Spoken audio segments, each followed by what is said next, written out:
It was 1975. A large Catholic family's life was changed forever when their 10-year-old boy was translated into heaven and shown the events described in the Bible concerning the end of days. Bible teachers that focused on the studies of eschatology confirmed that this young boy's dream was prophetic in nature as it detailed the end-time events described in the book of Revelations. Allow this prophecy to delight and give you hope in the soon return of Jesus Christ as you experience this account delivered through the eyes of a 10-year-old child. This child was my brother.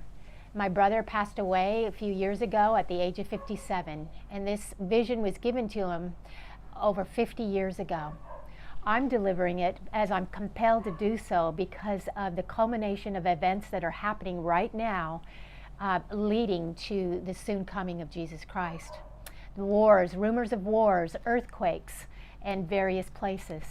So please ask the Holy Spirit to give you confirmation as I read this to you. Go back to the scriptures and search and find that the Lord wants to tell you about His soon coming. He wants you to be equipped with readiness, but not to be afraid. This is a rescue plan. I'm very excited to share this with you. My brother served as an altar boy in a large Catholic church. Our Catholic family had never read the Bible or understood the book of Revelations. This event turned our entire family into born-again, believing Christians. After this experience, we left the Catholic faith with its religious dogma and began the journey of searching the scriptures for ourselves. 50 years later, our parents and all 6 of my siblings are all serving Jesus Christ and awaiting His soon coming. Now, this dream is going to be shared in 3 parts because of the details and the extent of what he saw. The first part, he will go into the catching away of the family and the throne room and what he sees in heaven. This is exciting. This is the rescue plan. The vision begins. It was night. I was laying down, but I couldn't go to sleep because I had taken a nap that day. Suddenly, I heard a scream. I tripped over my shoes and I fell face down and hurt my head. Our uniforms were laid out on the end of the foot of the bed. This must have been September, as the beginning of school starts in September. The bathroom door was open, and in the mirror I could see a cut on my head. It looked like I needed stitches. I put my hand on my head, and the blood was running down my face. I looked at the blood on my hand, and I looked back in the mirror again, and the cut was gone, and I didn't hurt anymore, but the blood was still there. The cut was about 3 inches over my right eye, but I was feeling very good, very healthy. I was going to wake up my sisters, and I got as far as the linen closet when I saw the angel. It looked like a man with a mustache and a beard, but no wings. He glowed so much that it lit up the whole hallway. It was as if we had turned on the light, but we didn't. The angel was floating where the chandelier hung over the stairwell. I backed out, but I wasn't afraid. I bumped into my sister's bedroom door. My sister turned on the light and said, "What's going on?" My other sister said, "I don't know." I felt very awake. Everyone came out of the rooms at the same time except my baby sister. Somehow we knew we were supposed to hold hands in the order of the way we were born. We were wearing pajamas, or what we usually sleep in, except for my middle sister. She slept with her clothes on. My other sister was holding her stuffed toy. Daddy's hair was longer now, and it looked like he was starting to grow a beard. We didn't seem much older than we are now, except for the baby, who looked a little older. We started to go over the rail, but when we tried to climb over it, we fell through it instead. We dropped down to about 2 feet before we started to go up, and it felt like a parachute stopping us from falling. My baby sister came out of her room, and as we started to drift around, she was so sleepy that she ran through the rail, flipped over, fell to about 4 feet from the floor below, and then she screamed, "No!" and started to glow. We were all glowing like glow-in-the-dark toys.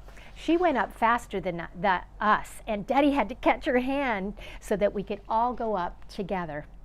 Below us, we saw our 2 cats running around, and the rat was with them, but the kitten wasn't very excited about that. One of our cats was so scared while he was running that he ran through part of the wall. The kitten looked full grown, like a big tomcat. Daddy said, "What's going to happen to you cats?" I was wondering how the rat got out of her cage and through the door leading from the garage. Then they lifted off the ground and vanished. We could see through things, and there had been a party the night before because the table had been turned around and there was dishes in the sink. And empty orange juice bottles were on the counter. There was pink and purple streamers all over the family room and a poster over the piano that said, and my sister had made it, and it said, "We're going home soon." The jacuzzi light was left on in the pool. There was bowls of potato chips and Cheetos and leftover dip. We started to drift up through the attic, then the roof. When we were over the house, there was a blink or a flash, like someone had taken our picture. And we suddenly were wearing white gowns. The gowns were like a baby's nightgown, except short-sleeved. The grown-ups had ropes around their waist, but the children didn't. The moon was red, and the air was warm, not like it is usually at night. The dirt flipped up, and the plants came out of the garden ground with their roots showing, even the trees. The plants in the yards of the people going up were coming out. 2. We all went up about 2 feet. The plants all went up about 2 feet and vanished. Before, our yard looked really neat and jungly. Now it was all dirt and cement. Police cars were racing up and down the streets, and air raid sirens were going off. There were cracks in the streets, and the police cars bounced over them. The flood control opening was caved in, and the curbs were broken in certain places. Our dining room window was cracked, and there was a large crack in the tiles of the courtyard. The bricks were broken here and there on the planters. The pool deck was cracked and had cracked away from the house about 5 inches. Green plants were growing in the cracks, moss or something. Things in our house were disappearing one by one. The piano, everything on it, the crucifixes, the paintings, dishes, toys, my drums, and airplanes. And then even the spice shelves and the bird cage. We had 2 televisions and they both disappeared. Everything in the living room disappeared. The only thing left was the fireplace logs, the curtains, and the dining room chandelier. It looked as if we had moved out. Outdoors, we had a fountain instead of a bird bath in the center of the courtyard, and it was running. It was made of brown stone, and it had 3 tiers. The bird bath was in the planter behind the pool, between some bushes, and it disappeared. There was fat fish in the fountain, all different colors. Some had bulgy eyes. There was an opening to go into the courtyard and stone benches around the fountain that had black spots. There were hanging plants there like we had before, and it looked like a place to pray, a praising place. The benches disappeared, and the fish came out of the water, and they disappeared. Then, at the same time, I saw the cats, and the rat disappeared because we could see through things. A lot of people were going up, and I could see whole families going up, and they were holding hands. By the church that was 3 blocks away, a whole meeting was going up. We were going up very slowly. The police got out of their cars and hid behind the side of them, and the police screamed, "What are you?" Another shouted, "What are you doing?" We told them we lived in that house down there. Our voices sounded like megaphones. The lights on top of the police cars were long and triangular shaped. They were bars with red on one end and blue on the other, and a silver metal part in the middle. A couple of the police went up themselves. One who was sitting in the car came up through the top. The police that were left shot at the one who was going up, but the bullets went right through him. They shot at us too. We were having fun with our new bodies, and we started to play Shazam and Superman. My sister was playing dodgeball with the bullets because when we asked God, We could go faster than the bullets. My uncle and my grandpa came to meet us, and they were glowing. My uncle was wearing his Air Force uniform with yellow ropes on his shoulder, and Grandpa was wearing a dark red and burgundy jacket, a white belt with checkered pants, and black shoes. This is a side note. My brother had no idea what his grandfather was buried in, or his uncle who had passed away in a car crash in England, and they were indeed buried in those clothes. I saw my grandmother. She was going up and carrying two very little babies. They were dressed in white and they were kicking their legs. And this is the funny part. They were Daddy's brothers or sisters. Side note. My grandmother had lost several children due to RH factor, and two of them were full-term babies. And my brother would have never known this. Then I saw Forest Lawn Cemetery. Our hearse was parked where they park all the limousines and stuff. All of a sudden there was a big earthquake. The ground was bumping up and the world was like a giant waterbed. This is the sickest part. It jolted. The hearse jolted forward right into a brick wall. It was a modern hearse, really boss looking. More modern than they have now. It was all black. It had a pointed front end like a shark or something. The body in the hearse went right out of the top. The body had no legs, but it got legs as it went up. Then it was dressed in white. The dirt flipped up in the air and the coffins came out of the ground. Rotted bodies came out right through the tops of the coffins. Some of the bodies had dusty looking clothes. Some were part skeleton, part flesh on them, and some were very deformed. Some had missing eyeballs. Some had big holes cut out of their chests, and some were in parts. There was all kinds of missing arms and legs. Some were little children. Only some of the graves opened up, not all of them. The dead, after they were part way up, got white robes. Their bodies were new again and they glowed. They darted up way faster than us. For about an hour, the police were shooting at us. Then an army of men were shooting rockets at us. There were tanks and big trucks with missiles on them. There was a vehicle with tank tracks that had a revolving bubble on top. It would hold 2 red rockets on each side, and it would shoot at us. Then troops would put more rockets in it. And on the side of this army vehicle, it had rockets.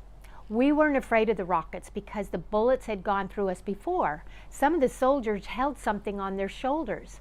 They wore special glasses. They had machine guns and rifles. The men in the trucks that carried the huge rockets wore helmets and special suits. It said danger on the side of them in red letters. One of these fired and exploded right inside of me. I thought I had died, but I was still together. And then I knew nothing could hurt us now. And they were wasting all their ammunition on the people going up. There was a little tip on the missiles like a black button. We asked God to be solid for a minute so we could stop the missiles. My sisters and I played with them by blocking their path with our bodies to explode on purpose, and we would say, "Superman!" My cousin was pretending he was Steve Austin, and he would hit it with his elbow. We could do whatever we wanted if we asked God first.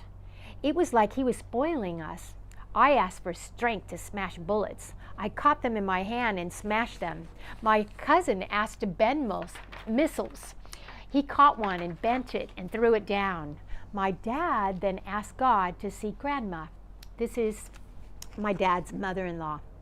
And in an instant, my grandma and my uncle, my aunt, my cousin were all there. Grandma wasn't wearing her glasses, and my little cousin could talk really good now. She's 2.5. We were going up very slowly, maybe a foot an hour. Planes started coming in, firing missiles at us. We held on to the wings while the pilots tried to ditch us. He was afraid, but we held on to tease him. Then my cousin said, "Let's play Bionic Man." And he lifted the plane with one arm until it pointed straight up. After that, we forced him close to the ground, about 12 feet. My sister was on the back of the fuselage, standing up and said, "Look at me, I'm surfing." We didn't get hurt, and we didn't hurt any of the planes. There were gray Phantom jets that said Navy on the side. We started playing with a helicopter that kept shooting at us. They were afraid of us too, and they turned around, but we followed them. It was a big, giant helicopter with 2 big rotors. It had a huge, large door opening in the back to unload men with rope ladders. My cousin and my sister and I jumped out and yelled, "Geronimo!" or "I'm Evel Knievel!" And we were in 2 places at once, playing on the jet and playing on the helicopter. It really felt neat, but we went back to the jet and we were one person again. My little cousin was playing on the jet too. My aunt was not worried because she knew nothing could hurt us. My baby cousin crawled into the back of the engine and came out the front. It was really neat. It was a spiraling tunnel, winding like a sun with rays. It looked like an orange flower, and there were 2 big orange circles. We were weightless, and as we went up, we could see patches of lights on the ground from the cities and the shoreline. Soon we could see the whole Earth as a planet. The moon is teeny compared to the Earth. We could see a satellite or something with mirrors all over it going around a small red planet that looked big because we're getting so close to it. There was a big green and red planet, and it was huge. We went past the stars. We went close to some of them. Then it was all black where we were going, and there was not a star left. From far away, I could see a fort, and as we got closer, we could see the doors. The walls were about 6 feet thick, and it was many stories high and very smooth. It was the color of adobe bricks, a soft golden color. The doors were very high, and they were white and pearl-like with soft colors in it. The doors of this waiting place opened up automatically, and we went through them, but some people couldn't wait, and they went through the walls instead. The floor inside was like clear glass, and you could see through it. We went down a big hallway with adobe houses, like little small villages on each side. At the end of the hallway, there were no walls. I could see now the floor was white, but still glassy. The throne was facing the entrance of the hallway. People were singing and shouting and dancing and waving their arms. My uncle threw my sister up in the air really far, and then she came down and he caught her and kissed her. God was sitting on the white throne, wearing a white robe trimmed in silver on the edges of the sleeves. He wore brown sandals and a cape that had purple stars on each shoulder. He wore a crown that had 3 parts. The center had a purple cross on it. The side parts each had a brown jewel set in silver. He is glowing, and at first his face was a little blurry. He had no beard, but he had a mustache that connects on the sides with his sideburns. His eyes were very dark, brown, and his hair is black. He's beautiful. He's very light complexion, not dark. When we first got to the throne place, I got butterflies in my stomach, like when you're in school and you're about ready to go on stage or in a school play. Then I saw there's big signs with Hebrew letters on white banners above us, and the letters are in red. And then we knew what they meant. God was making jokes and telling riddles, and the people were laughing, but I didn't hear the jokes. He said, except when he was teasing us about the white gowns. They were afraid at first, but after he told the jokes, they felt better. He was sitting on a throne with his arms on the arms of the throne, and under one hand is a book. This is end of part 1. Part 2 will describe the throne room and the events surrounding what Jesus is going to bless us with in the waiting place. You want to hear this next part. Thank you for listening.